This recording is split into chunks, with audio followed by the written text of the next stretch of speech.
नमस्ते, नमस्कार, प्रणाम। और हम आप लोगों के चहेता कलाकार धनंजय दरकन और साथ में हमारे बड़े भैया राइटर राकेश जी बैठे हुए हैं।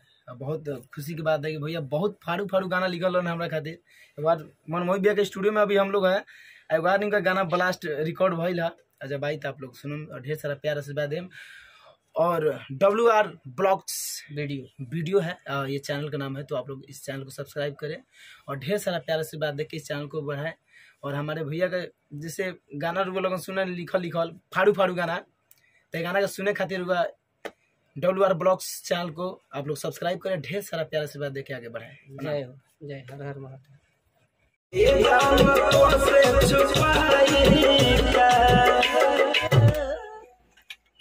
हेलो हेलो हेलो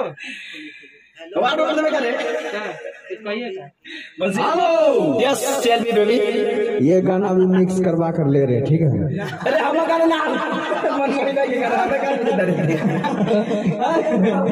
हमारा गाना मेरे ए गाना हमारी कॉपी ए सॉरी का है भाई केहू ले गाने का सीन है ना।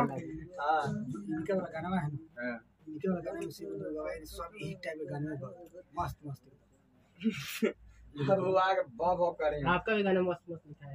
आपके वाला में से अपने वाला में 5 बजे गाना दिए थे ना, उसी में से गवाइए, उसी में से गवाए ने बढ़िया बढ़िया साइड से वाला रिदम लगा हुआ है। हां सब गवाइए सर का दो। आप ए हमारा तू जाने के लिए मनमोही भाई जाने के लिए हम कह सर का है माने का